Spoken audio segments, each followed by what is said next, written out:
Hi everyone, I'm Shinzen and this is our StreamEntry AMA.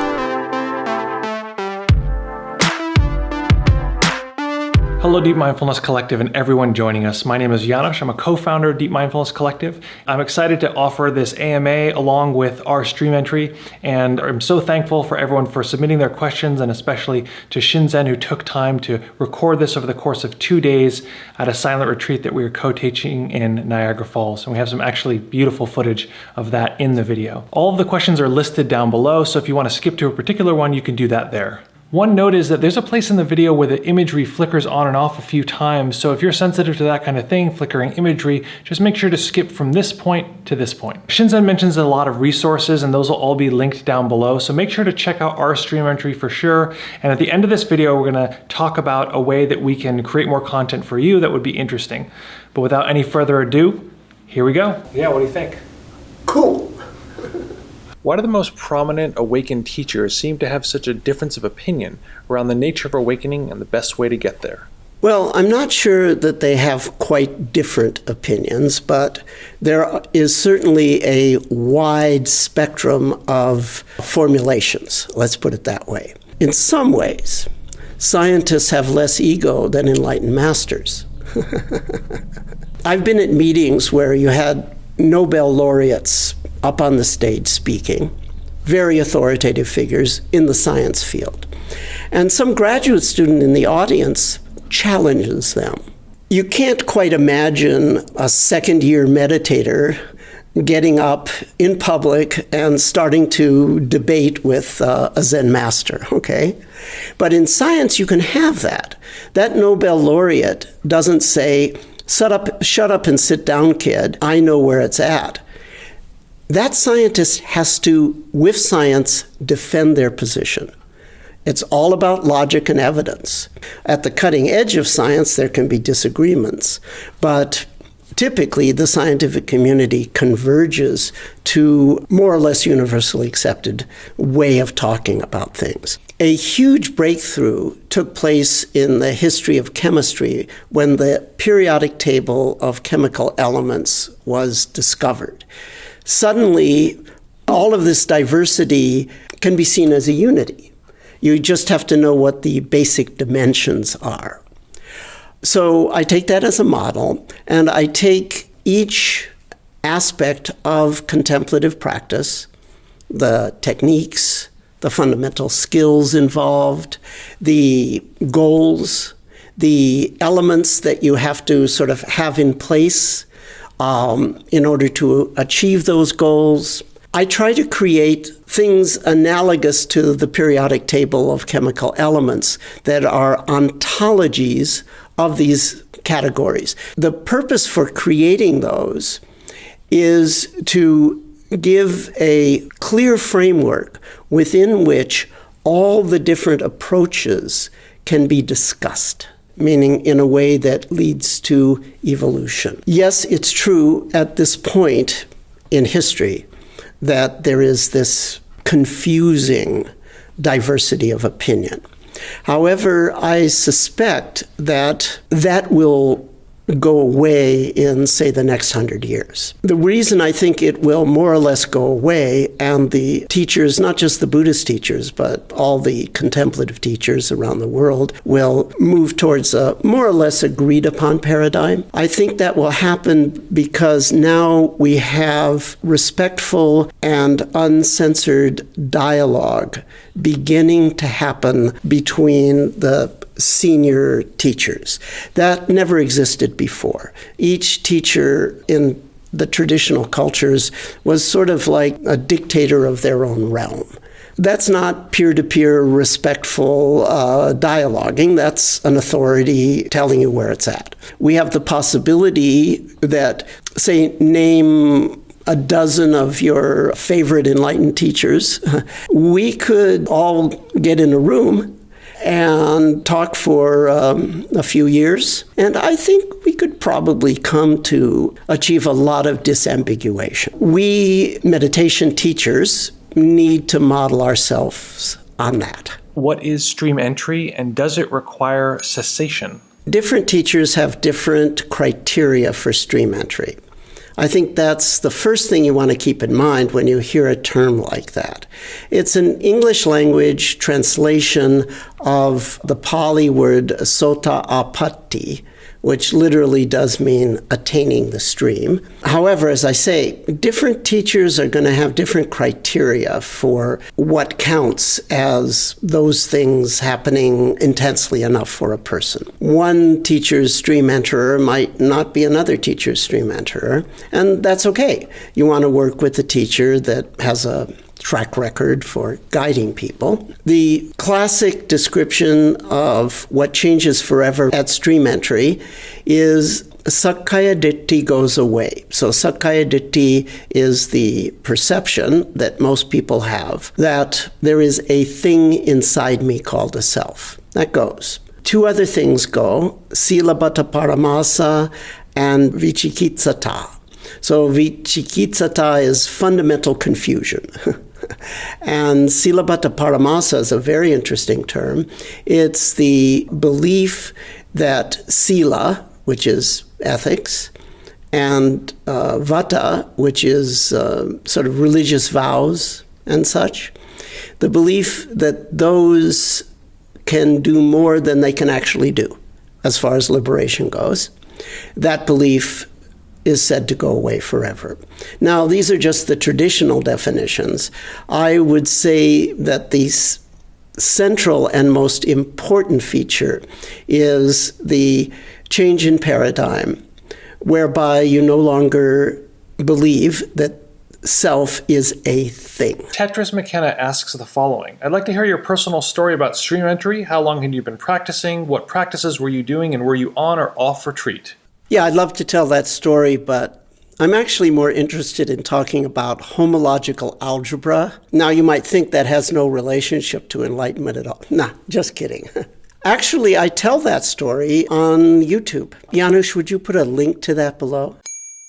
I can give you the executive summary. I wasn't on retreat. I was staying at my parents' house in Los Angeles. This is about a year after I came back from 3 years in a monastery in Japan. I was about 4 years into practice. At that particular time, I was doing what generically would probably be called self-inquiry. My teacher in Japan had been a Zen teacher, and he gave me the koan, "Who are you?" That's what I was working on. We have a question here. Shinzen, where are you recording this AMA? So Janusz and I are here at the Carmelite Spiritual Center in Niagara Falls, Canada. I took this off the wall in the room where we're filming. This is San Juan de la Cruz, St. John of the Cross, my favorite Catholic saint. He did serious practice. He's given us the phrase, dark night of the soul. Janusz, why don't you show him some footage?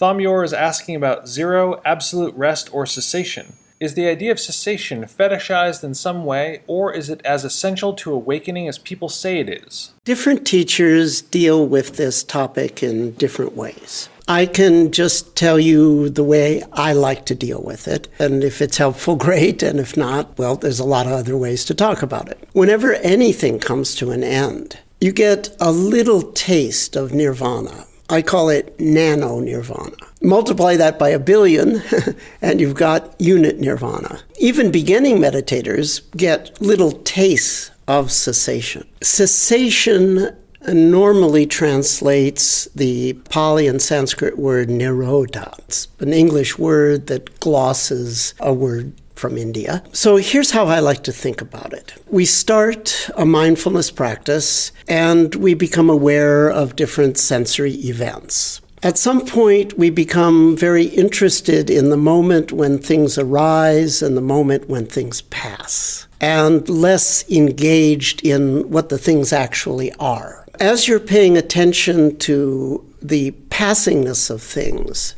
a dog barks, okay, and then it stops. You've got an itch and you stay with it, and then at some point it's not there anymore. It may seem like a trivial pursuit, very ordinary sensory experiences that come to an end and you notice the end. But as you're paying more and more attention to that instant of vanishing, that becomes a richer and richer experience for you. At some point, you realize that everything is instantly vanishing as soon as it's arising. You can hold in concentration a continuous sense of gawning. And then sometimes something will disappear and then nothing arises to replace it. The external clock is ticking, but in your own sensory experience, there's no movement forward in time.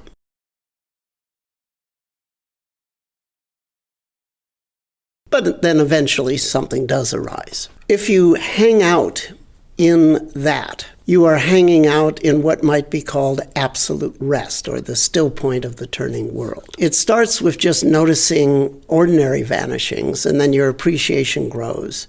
And then you sort of are able to develop a kind of samadhi on the absolute rest that you can maintain as you go about life activities. But then there's this other stuff. Your ability to contact that and maintain contact with it on demand is one dimension of liberation from the mind and body. What sort of sensory intensities can you be exposed to and still have your attention resting at the zero? Also, in my way of working, there's an equal and balancing appreciation for what the moment of arising actually is. What is the very instant of arising like? The very instant.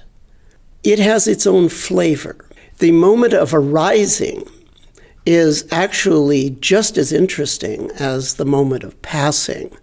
What I'm describing, at least the initial experiences, it may take time before you develop an appreciation for the awesomeness of those moments. This is something any meditator can experience. You can be interested in trying to detect either the instant of arising or the instant of passing, where you say, well, there must be something in between. Not really. There's just smaller arisings and passings. Where things get confusing is that nirodha can refer to other things. Sometimes nirodha refers to nirodha samapatti. That is a physiological trance where you sort of stay at zero for, say, a week, and they can't even get a pulse off of you. That's also called nirodha, okay? Then there's nirodha in the sense of the Four Noble Truths, which is the annihilation of tanha, or craving. If we are talking about those things, going so deep that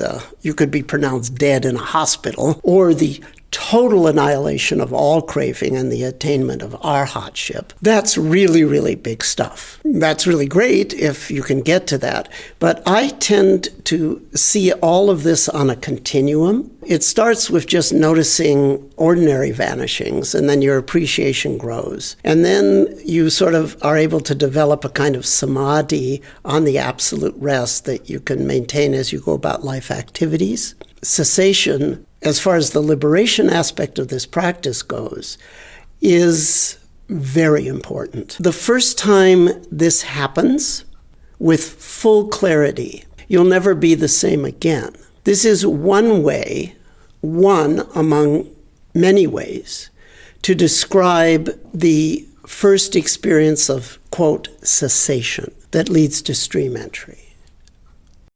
We have another question here. Shinzen, can you describe your perceptual experience right now in as much detail as possible? There's a certain sameness to everything. So if you ask me to describe what I'm actually experiencing, it might sound sort of boring, but I can assure you nothing could possibly be more fascinating.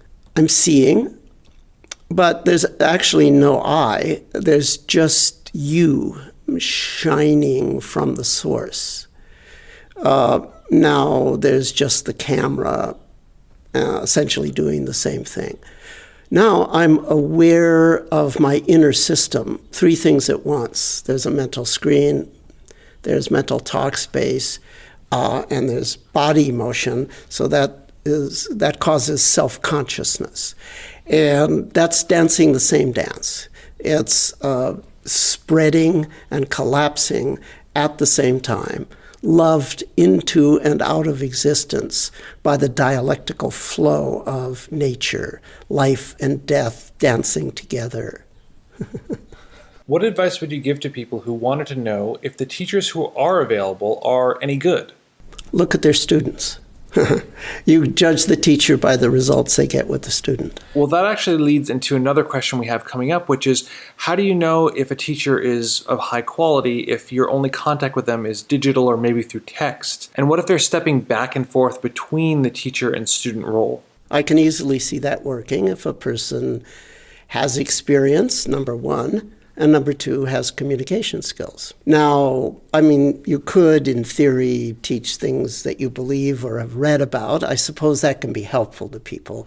But it's best if you teach your own experience. If you're looking for a teacher to bring you to StreamEntry, then they themselves should experience StreamEntry. And another very useful characteristic is that they really care about people. That's the kind of thing I would look for in a teacher. A user by the name of Flipped asks, for people who are seeking enlightenment, where internet chat rooms and online forums are their primary source of knowledge, is this a valid path or do you need an in-person teacher?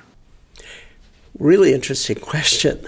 Of course, my general answer when people ask, is X a valid path, is always the same, which is, does it work?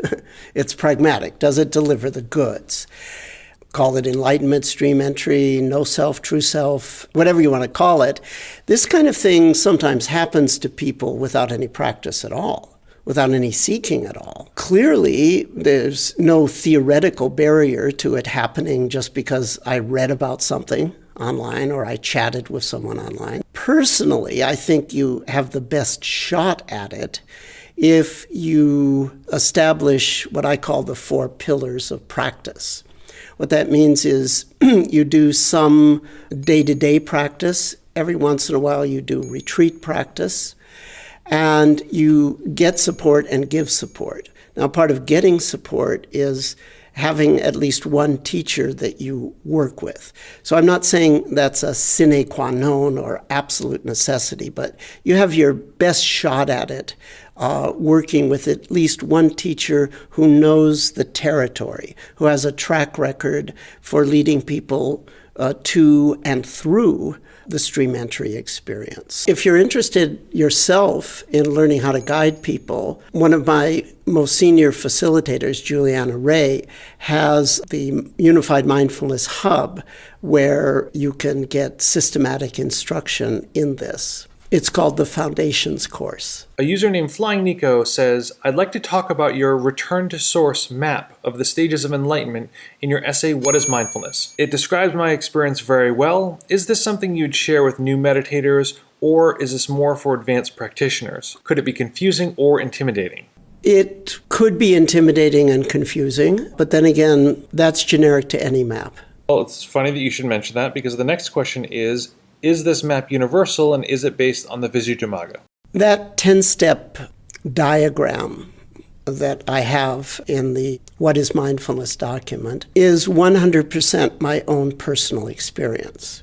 Now, my own personal experience in many ways maps onto the traditional descriptions. I just have my own language for that. I have made the decision, I'm just going to put it out there. So obviously I had in mind that anyone might look at it. If there are side effects to this med, well, there's side effects to most meds. If you try to describe to people things that may happen when they practice, on one hand, that can sensitize them and inspire them. On the other hand, it can produce all sorts of comparison mind and confusion. I suffered hugely in the first, say, 15 years of my practice. I mean, really suffered because of the disagreements in the maps and also my need to have status, to know where I was according to this map or that map. So I'd find this map and it's like, oh, okay,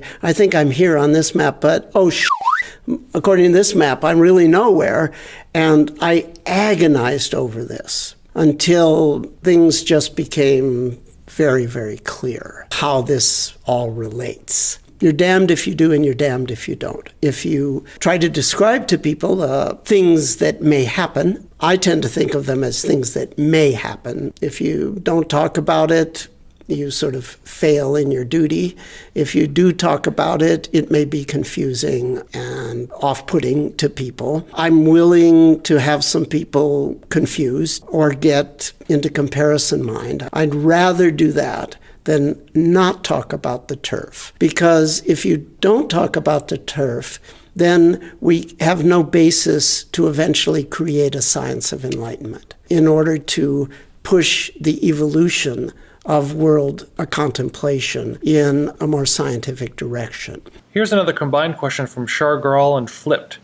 This is a more serious question. Given that more and more people are meditating online and these are communities where people put themselves in the role of the teacher, what can we learn from Joshu Sasaki Roshi, these revelations looking forward and looking back? The operant phrase here is to learn from. When a plane crashes, what do? They try to figure out what happened so we can avoid this in the future.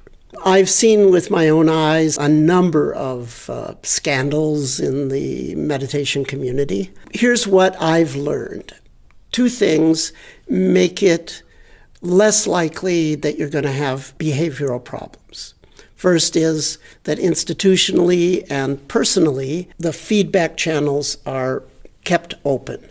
Anyone can confront the authority figures. So the teachers themselves should be encouraged as a qualification to be a teacher, that you make it easy for people to confront you. And the second is to realize that sometimes things other than meditation are needed. Even masters may need certain kinds of therapy, or they may need a 12-step program to help them get over their alcoholism or whatever. I call that a behaviorally oriented accountability and support structure. I myself was in therapy for 18 months for a behavioral issue, in my case, which was inveterate procrastination. And it was behaviorally oriented therapy, and it was very helpful combined with my practice. I think it would have been difficult to make improvements without that. The goal is to assure what in Buddhism is called skillful action. That's just an idiomatic way of saying ethical behavior. And I've actually incorporated it. I've made it part and parcel of my paradigm. The willingness to go outside of the meditation domain into proven accountability and support structures that help people make behavior changes. I think that's another structure that is good to have in place. So it sounds like you're saying that even after StreamEntry, you could have a lot of problems in your life. StreamEntry will definitely not solve all your life's problems. It gives you an enormously enhanced potential to solve all your life's problems, to solve the world's problems. The continued practice throughout a lifetime is very important in my way of thinking. I mean, to put it bluntly, I had sort of the classic sudden thing, and actually relatively soon after beginning practice. And it took me another, about 15 years to realize I wasn't nearly as enlightened as I thought I was. And to realize, oh my God, I'm just starting. So I wouldn't fetishize StreamEntry. This is a question from Paradoxium and Shargral. In your book, The Science of Enlightenment, you mention your motorcycle riding teacher from China, Wu Guan. He is said to have been a tantric wizard who cultivated psychic powers to help people become enlightened. In the book, you said he could heal the sick, find missing children, and exorcise the possession of demons. Did you see him do any of these things? Was it real for you, and how did that affect you?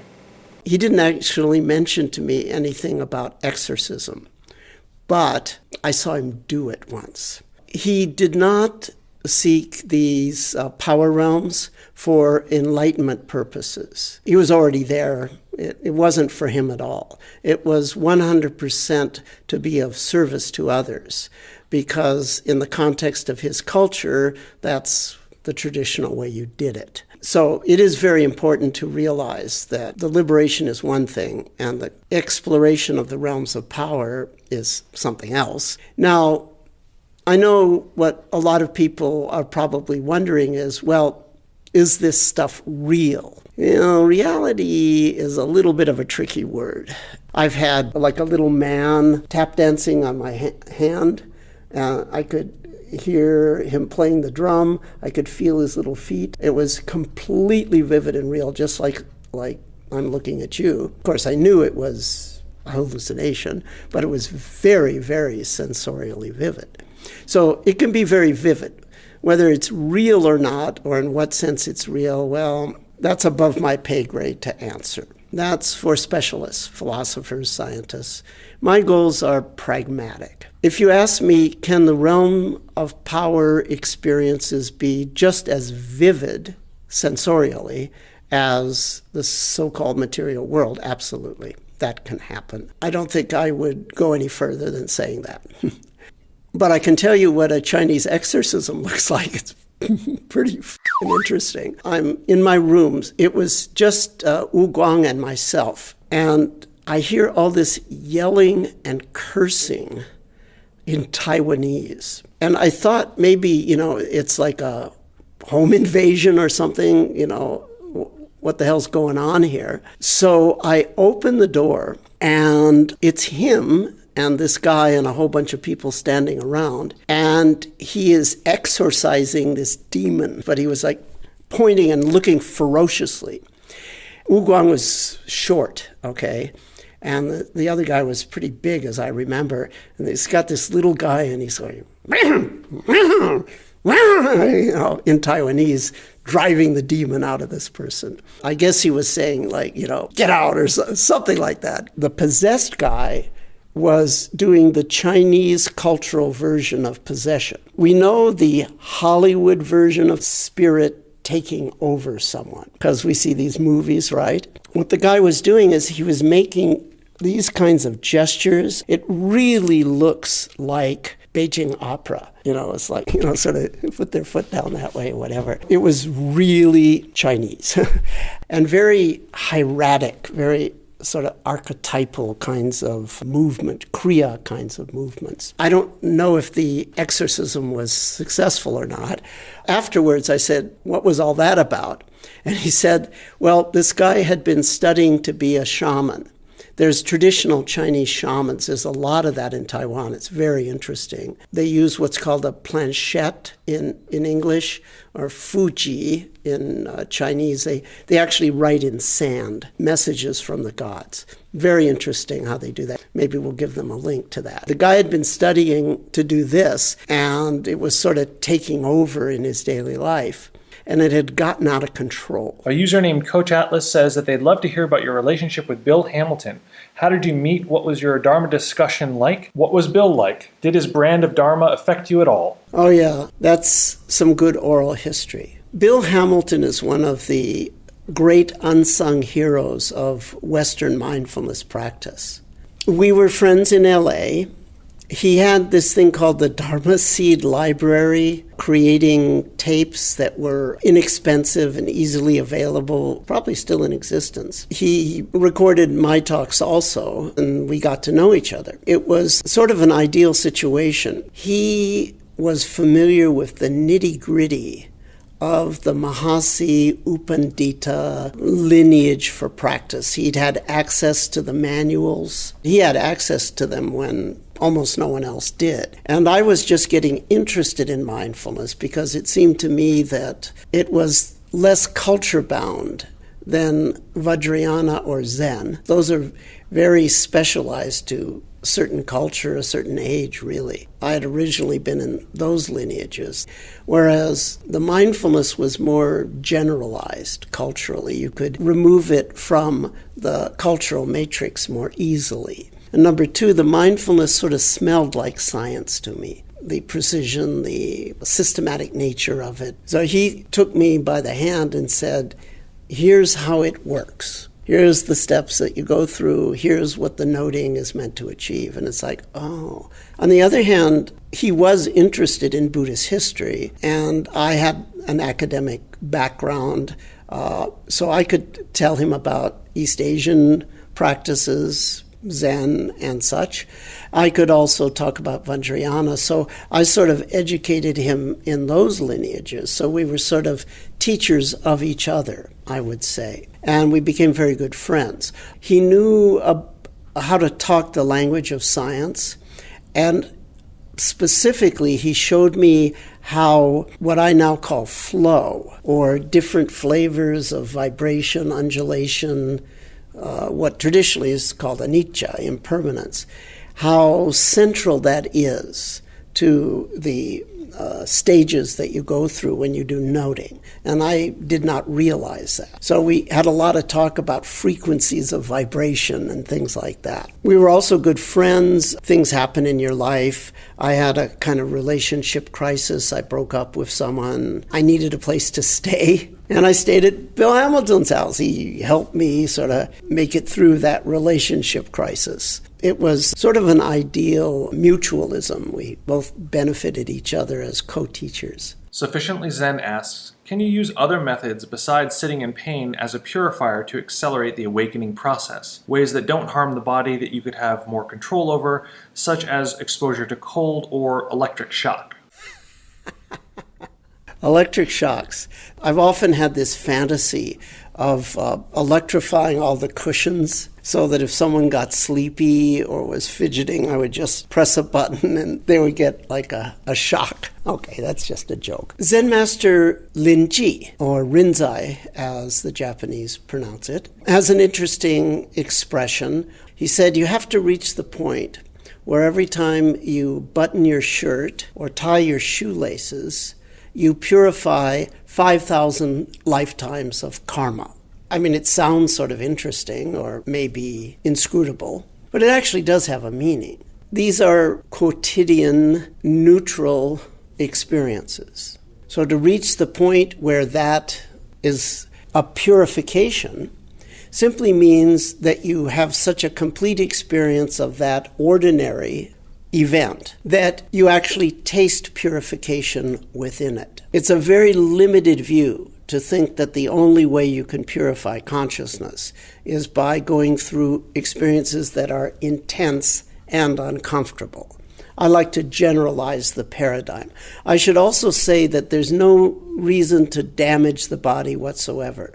That's a bad idea. Any experience, when you bring enough concentration, clarity, and equanimity to it, you will be able to taste purification. Pleasure purifies just as well. It takes a little longer, at least in my experience, to learn how to tangibly taste that purification is happening with pleasure. Because the feedback with discomfort is much more immediate. The taste of purification, I call it Vishuddhi Rasa in Sanskrit. Because of the way that I'm experiencing this moment, I'm cleaning up the past and creating a happier future.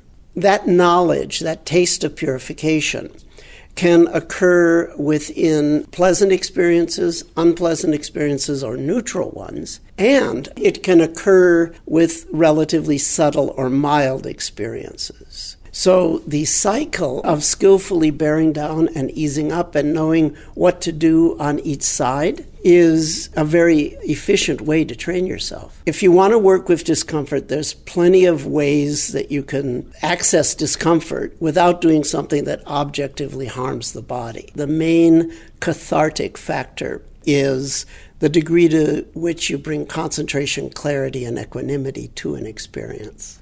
The video is not over yet, but before we get to outtakes, we wanted to say thank you for participating and being our guests. We produce a lot of original content to help people deepen their meditation practice as far as possible.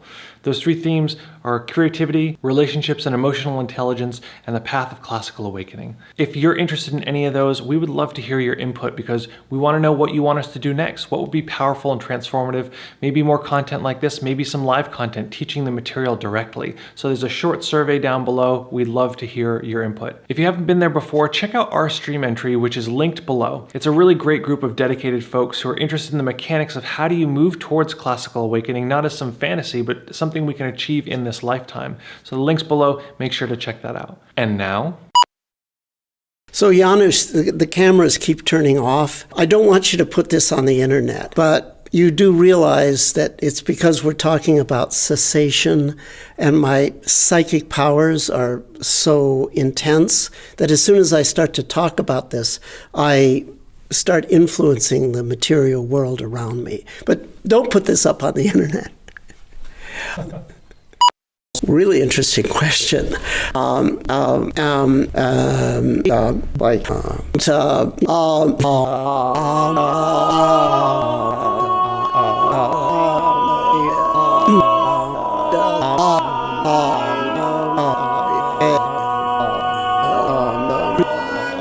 Anyway, in case you didn't know, this is a huge joke, folks, okay?